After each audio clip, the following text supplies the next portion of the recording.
Welcome to the Light Reading Podcast. You are listening to the flagship audio production of Light Reading, and we cover the entire world of communications. This is Phil Harvey. I'm an editor at Light Reading, and this episode was recorded on March 13th. My guest today is Paul Kapustka, the editor of the Mobile Sports Report, an independent editorial endeavor that is now in its 9th year of operation. And it has become the de facto place to go find out what's changing in the world of stadium, arena, and public venue connectivity. Paul and I discussed the effect of COVID-19 on the companies that he covers, how that differs from the companies that Light Reading covers, and how it lines up similarly. And we get into how 4G DAS and other technologies are still having their heyday, even if they're not top of mind and making headlines at the moment. We also talk about Wi-Fi 6 and what it means to the fan in the stands and everyone else who cares about the wide world of sports. You will get all of that and much, much more with Paul Kapustka right after the break.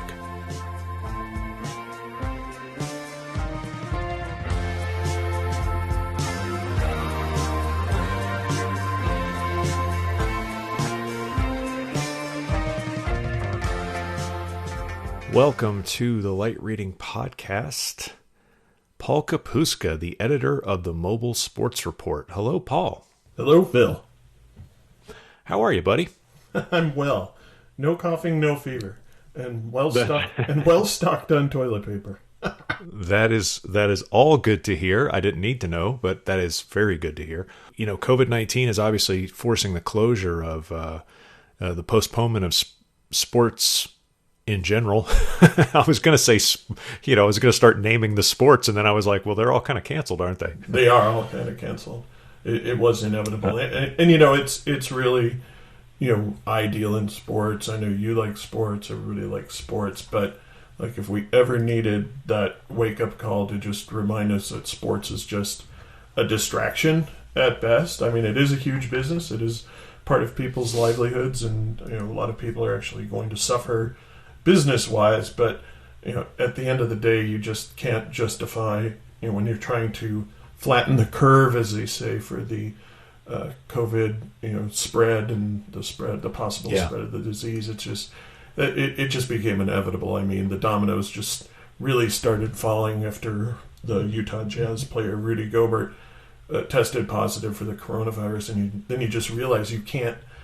You just can't bring people together in a public setting for, the reason of sport. So it was a wild, crazy week. Unprecedented is really the way I describe it. But, with any luck and with, the combined work of everybody, we can limit the spread of this thing and come out the other end healthy and happy. Yeah, exactly. And I think that's the big deal is flattening the curve, or just limiting the spread, making it harder for that virus to jump from one person to another. That was really the whole thing. The reason I brought up school closures anyway was obviously the background noise possibilities, but then again, the whole idea of kids aren't as big a risk of COVID-19. Most of them have some sort of natural-born immunity to the coronavirus, but I think, or this particular coronavirus, I should say, but I think what the thinking is across the board is these guys could get the disease in a setting with hundreds of people more likely than they could if they stayed at home. So let's just de-risk it and make them stay at home. And I think that's the only way we're going to slow this thing down, because at this moment, there still is no inoculation, no vaccine available for this new strand of the coronavirus. There's still no real, short version of a treatment for it either. Well, and to your point about maybe the kids not getting sick, but then they bring it home and grandma and grandpa get sick. I mean, people with compromised immune systems. I mean, it really is just a math problem at this point. It's like I know there were other crises in our times and people felt powerless. There's nothing I can do. Well, there actually is something you can do about this one, and it's basically just, try to stay away from other people and limit, like we said, limit the spread. It was interesting that you brought this up because early in the week I was talking to some of my, sports IT guys and saying, what are you seeing? What do you think could happen? And I was Yeah. surprised by, how many of them were actually in sort of like a defensive denial about, almost to the point of saying things like, well, it's, let's not overreact. Let's, the cure might be worse than the disease. And I just don't think a lot of people ever took the time to really understand the math of, Yeah. of exponential numbers in viral spread. And I didn't want to, tell them, guys, don't you see this is inevitable. We just have to stop. At some point when this started spreading, I just thought it was interesting, and I don't know if that's Yeah. because, their lives are so wrapped up in, the stadium's going to fill tomorrow, then we have to get it ready for a concert, then we have to, it's like, no, Yeah. this is, this is just going to stop. So, We think of it too. They're in that day-to-day mindset of not is there going to be a crowd, but how big is the crowd? How rowdy is the crowd? What are they connecting to? What kind of load are they putting on the network? It's just a different headspace, you know. it is, and now we're sort of all in the same shared headspace, and Right. dog Yeah, may I be think running that was in here any second barking. I think that was important to happen, though. I think the school closures was a great, for the most part, our government across the board has handled this in the worst possible way. And I won't get too terribly into too much detail. History will provide many details as to how badly we've effed this up. But one part of government that I can praise without reservation is the decision to close schools is not just a great way of limiting the risk exposure of everybody in a family, and obviously stopping a natural gathering place for hundreds and hundreds of people all over the place, but it is an excellent way to send a wake up call to a community who may be not convinced that we have a big time emergency on our hands. I mean, what a wake up call. The only time schools are ever closed are abnormal weather events and 9/11. Right. That's School about it. lockdowns, right, or that kind of thing. Yeah. So school shootings, just sort of like above average, destructive, kind of scary things. And I think that's a good way, I don't know whether the politicians intended it as such, but it was a great way to send the message home and make sure that everybody understood, oh, wow, this is serious. This is a big deal. They're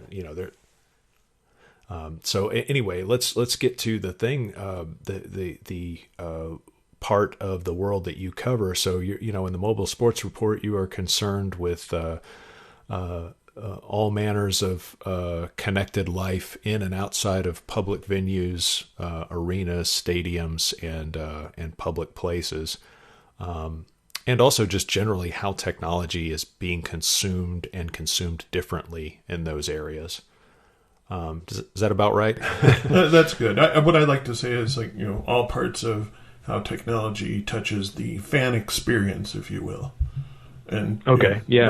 Right now there's absolutely zero fan experience, so it's kind of Well, that's what's interesting is it is maybe extreme mobile sports reporting, because now even though there's no sports happening, fans are going to be continually talking about what could happen and talking about what did happen, and maybe even connecting to their favorite players on Twitter or whatever.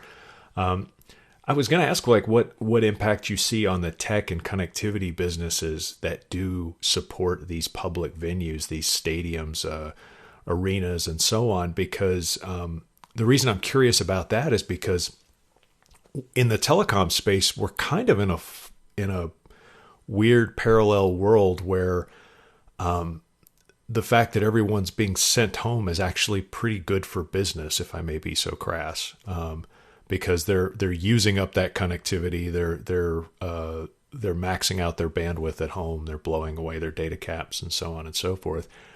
But in your side of the telecom connectivity world, it's a different situation. They're setting the table for a party that ain't going to happen. Yeah, I will also say it is sort of a bit of a blessing in disguise. There's a number of stadiums, new stadiums that are slated to open, and frankly, I can tell you that for several of them, the technology deployments are a little bit behind schedule. So this actually buys those venues some time.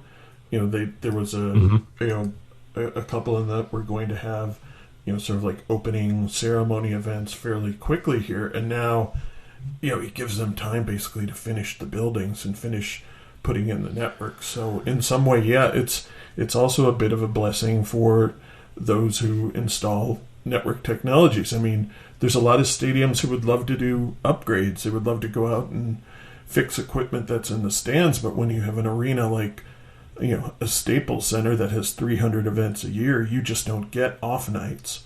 So my guess is that a lot of these teams and a lot of the IT departments will try to take advantage of this and say, look, we've got downtime. Let's go in there and repave the roads, if you will.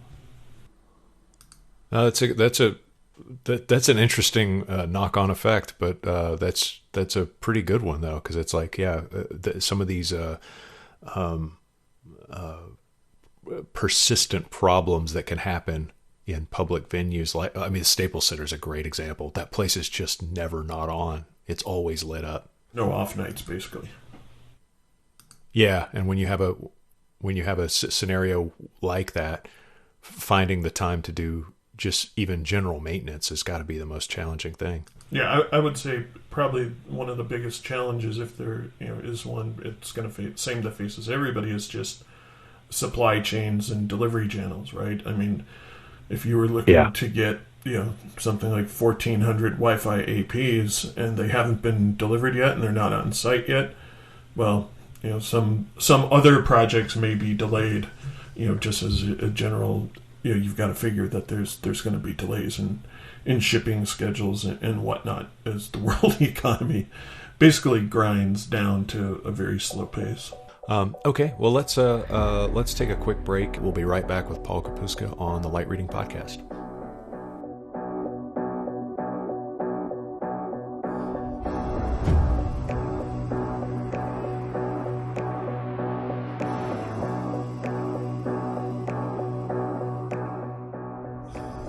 Welcome back to the Light Reading Podcast. I'm Phil Harvey at Light Reading, and joining me today is Paul Kapustka, the editor-in-chief of the Mobile Sports Report. Hey there, Paul. Hey there, Phil. Thanks for being on. 2 segments now. We are taking on the world of big venues and connectivity, and which is your your home turf, as it were. Yes. First segment, we talked about COVID-19, of course, and what's how it's upending live and what it's doing to the how things are sort of changing on the big venue and arena front. But before all of this sort of happened and seasons were canceled and seasons were postponed and that sort of thing, I wanted to know kind of what some of the big trends in big venue connectivity were. More and more people are getting faster and faster devices, and they're taking them everywhere. And more venues were finding ways to provide that wall-to-wall fan experience, for lack of a better word. So sort of what were some of the things that were kind of piquing your interest just before everything got shut down? There were a couple, I guess most recently, as it does almost every year, the Super Bowl set a new record for, the total amount of Wi-Fi consumed. We're up to 26 plus terabytes of data used at the Super Bowl. But really what was more interesting about this year's was at Miami and Hard Rock Stadium, that was the smallest Super Bowl crowd since Super Bowl I. I mean, they basically, which wasn't a sellout. It were only 62,000 people in the stadium. Hard Rock Stadium is not a big stadium, and before this year, the NFL got rid of its rule that said Super Bowls, for years they had rules that said Super Bowls had to be 70,000 plus, or you couldn't host it. So Right. even with 8,000 fewer people in the stands than the year before, the Wi-Fi jumped another, another to another record. And what was really crazy was the amount of data used per person went from just under 500 to something like 546 megabytes per connected user. So Goodness. what that tells me is people, and I think you said it, people have more powerful devices, more people are doing video type of things. So people are just the demand for more wireless data in venues is taking another big jump up as people find more things to do. I mean, on the good news side, the biggest venues, which have been for years the hardest ones to cover, really made an effort this past year, and the technology and the design I think have all matured. And you saw a place like Ohio State, Ohio Stadium, which is 104,000 people. It's a big open bowl without a lot of overhang. So, you what they did was they used the AmpThink method of putting Wi-Fi APs into handrails, and put something like 600 handrail antenna deployments throughout the stadium. And throughout the year, they just had huge numbers of connectivity. And I guess the other trend, other than just a lot of data, is one of the ways they got there, and the Super Bowl did the same thing, is you had Verizon coming into the stadium and saying, we want to put in an auto connect technology that takes all our customers, if they have their Wi-Fi radios on, and automatically switches them over to the Wi-Fi network for offload. And I think that was behind a lot of the big Wi-Fi totals at Ohio State this year. For a while, they had the top mark. They actually beat the past Super Bowls for the top Wi-Fi mark. They did 25 terabytes in a home game against Michigan State. And a lot of them were Verizon Auto Connect. And same with the Super Bowl. So it's a pretty interesting trend that I think you're starting to see stadiums get the idea that they're not going to be religious about whether they're 5G or 4G or Wi-Fi, but find a way to just have the users connect to whatever the best network is possible in almost an unknown fashion.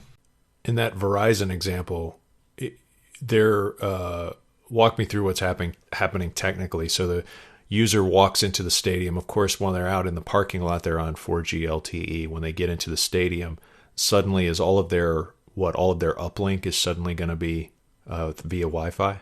Yeah, it's if you're familiar with things like Passpoint or Hotspot 2.0, these are the kind of technologies I've talked about in a standard world. But you can also do this just on a per carrier by carrier basis.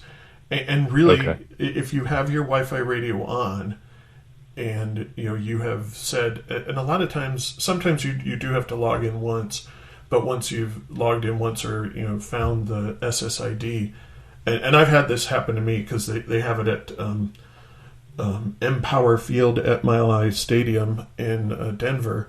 They have the same kind of thing going on. I've been there several times, so anytime I just walk into the stadium now, I have my Wi-Fi radio on. I'm just connected to Wi-Fi, and it just happens automatically. And we laugh about it, and I joked about it with the Ohio State guys. I said, how many of those?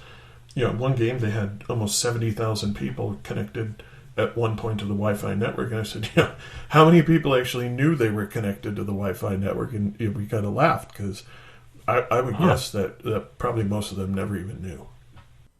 Yeah, it's a reasonable question, but that's also back to your point. That's really that's the ultimate fan experience. It's just to go in there and know that your phone works because there's a couple of things. A more powerful device, but I think inherent in that is all video that's being shot. I'm not, maybe not all video, but let's say more than 50% is 4K now on those phones. Most people don't throttle down their own phone's camera. They just take whatever the default video setting is, and for a lot of the phones it's 4K video, which is crazy. And then every social network interaction, if you think about it, 5 years ago it was all Twitter and texting, and now there's an awful lot of TikTok and Snapchat, and so that too is dependent on short video clips versus text messages and things like that. So, yeah, and there's even live video. I mean, the last few games yeah. I've been to, people are just walking around with their phones and they're broadcasting. Where I mean, I don't know who's watching. It may be an audience of one, but could be. Yeah, the video, 4K video, all this, and it's just going to go up. So it's good. That there's easier ways to get on Wi-Fi, and we'll talk about in a little bit too how Wi-Fi 6 is going to even change the game. In a better way for network operators. Yeah. So before we get to that, I do want to sort of ask you, of all the different, one of the unique things about covering public venues and stadiums and stuff is that you have to bring the past and the present all together at once, because if you're serving the public and masses of people in the public, then you have to have every available type of connectivity at the ready. So I was going to ask you, like, what's one of the most underrated technologies that you cover right now that sort of is in that realm of stuff? But it's pretty clear the Mark Twain, if you will, of technologies whose death has been greatly exaggerated is 4G DAS. The distributed antenna system, which if you can go around a number of outlets and people are all trying to say, oh, DAS is dead. Nobody's going to put a DAS in. It's we're going to go small cells. We're going to go 5G. But I got to tell you, we are in the process of putting together a research report on the future of DAS, and really the future of DAS is pretty good, because even as 5G comes on, even as we have cool new things like CBRS, the expected lifespan of that 4G LTE phone and the traffic, even on a 5G phone with 4G LTE, most people are conservatively saying 10 years. But that we're still going to need to support these devices. And my guess, it may even go longer than that. Like 4G, 4G is pretty good, right? We get good speeds on it. It's well known. It's well developed in devices.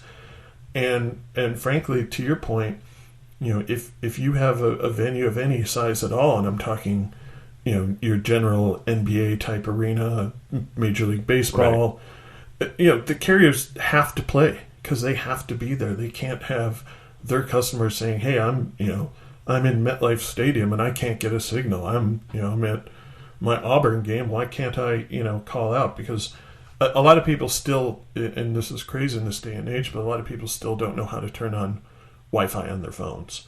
So they just come in and stay on cellular and complain the cellular doesn't work. So 4G LTE DAS is still a thing.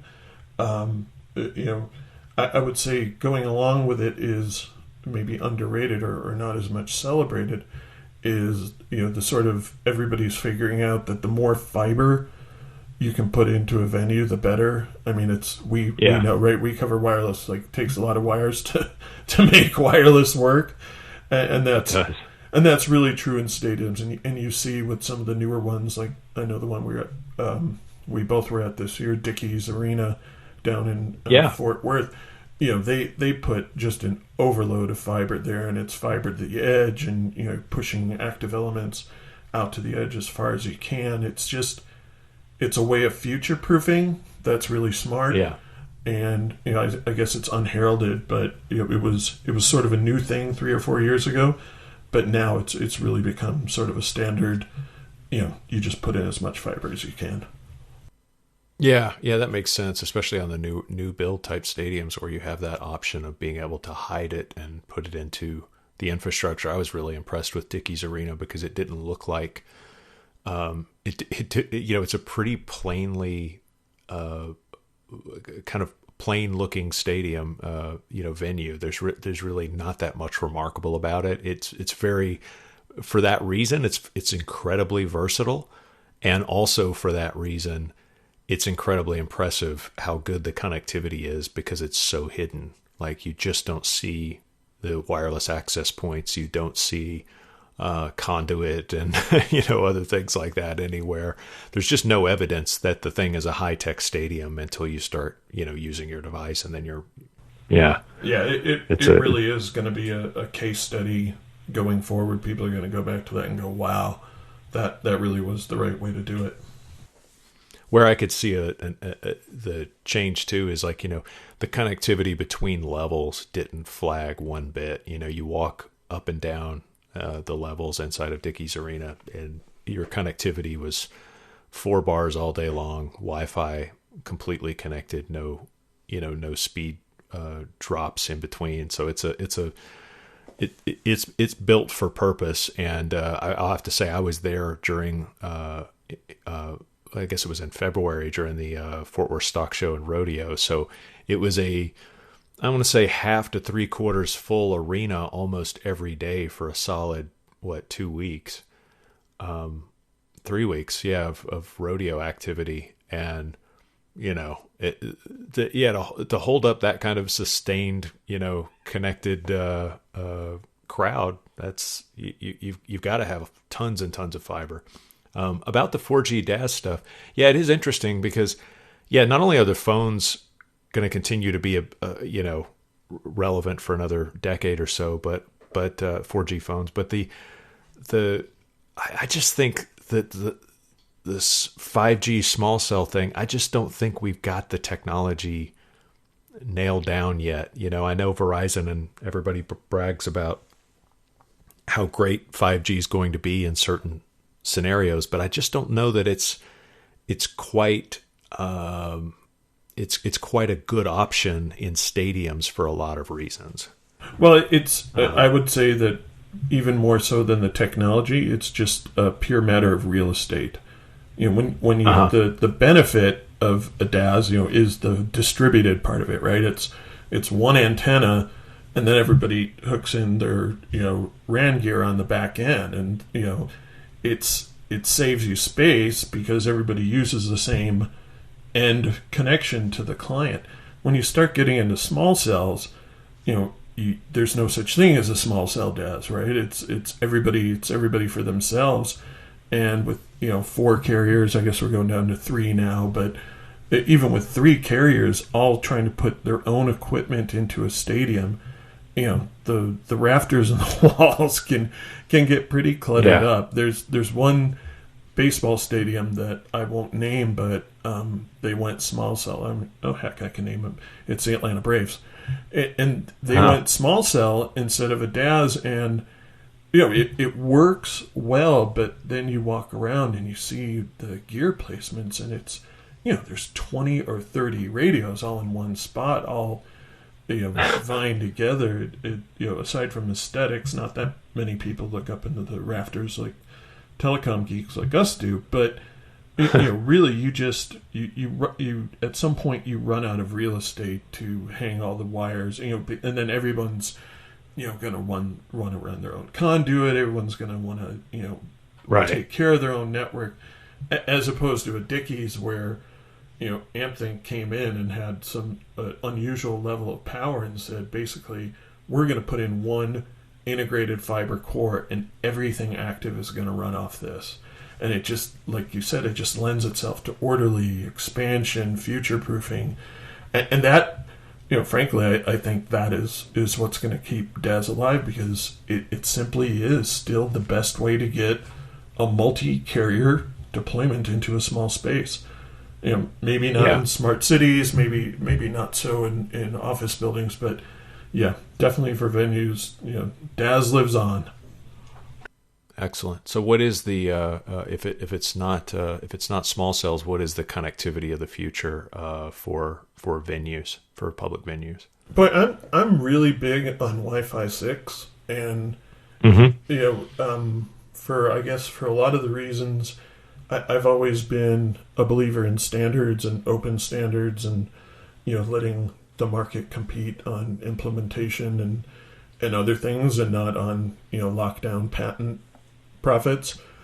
So we haven't really seen it. It's going to take a couple of years before the devices catch up, and we really see a full like the gear is out, right? The Wi-Fi, equipment is out, so the radios are out, the networks are being built, and now you're just waiting for devices to take advantage of it.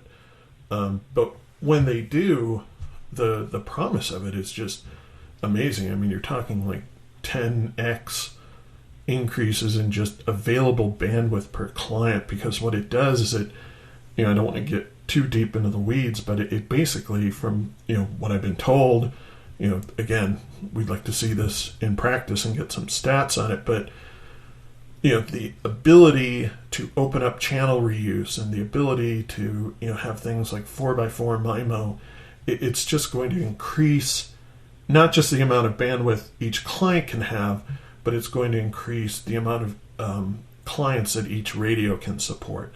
So it's like almost like somebody's taking you from a 2-lane country road to an 8-lane highway without really having to do anything except replace the radios. And on the device end, it was really surprising this fall when Apple came out with the iPhone 11 line, and they put a radio for Wi-Fi 6 into that phone line. And you and I know, right? We've covered iPhones for a while.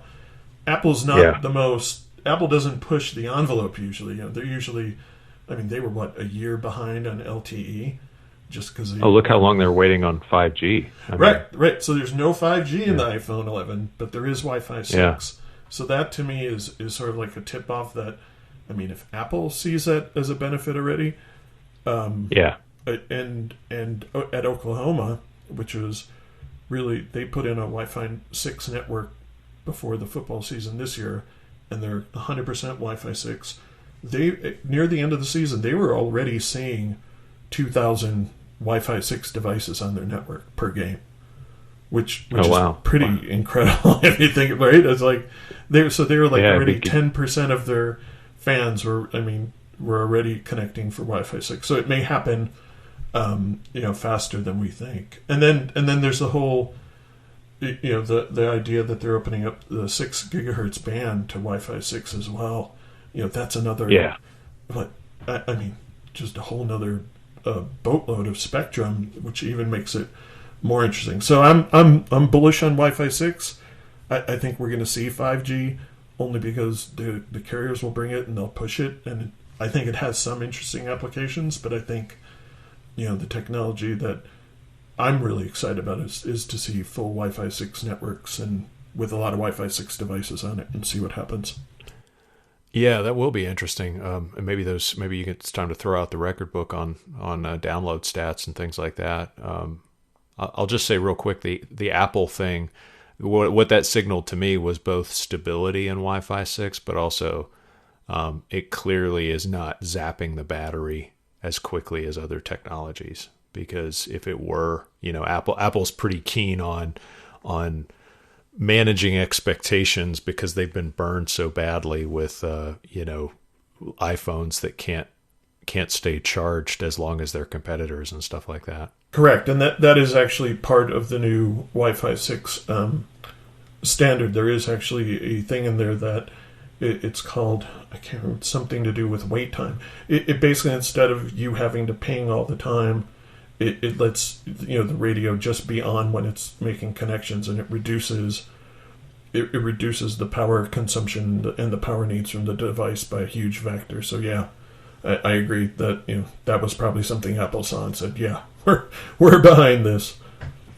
Yeah, no kidding. It's pretty. It was a pretty I think pivotal moment for Wi-Fi 6 in general, and interesting to see it catching on in arenas and stadiums. I'm hoping it'll also catch on quickly in enterprises and in home use as well. I noticed that Netgear finally put out a Wi-Fi 6 mesh router kit for homes that's like in the for reasonably sized homes that was like under $200. So the connectivity piece, it might not be the most fully featured router yet, but it's a sign that they're trying to drive the price down very quickly for Wi-Fi 6, and that's a good sign as well. Well, hey, man, it is. I could, as usual, I could talk to you all day about all kinds of this stuff like this. But thanks so much for making the time and for being our guest here on the Light Reading Podcast. And for those folks hearing this, when you're done reading Light Reading for the day, please do go give Paul a look over at mobilesportsreport.com. He's got plenty of things to tell you about all the popular places that you go and all the things you're connecting to and didn't even know about. Thanks, Paul. Thanks, Phil.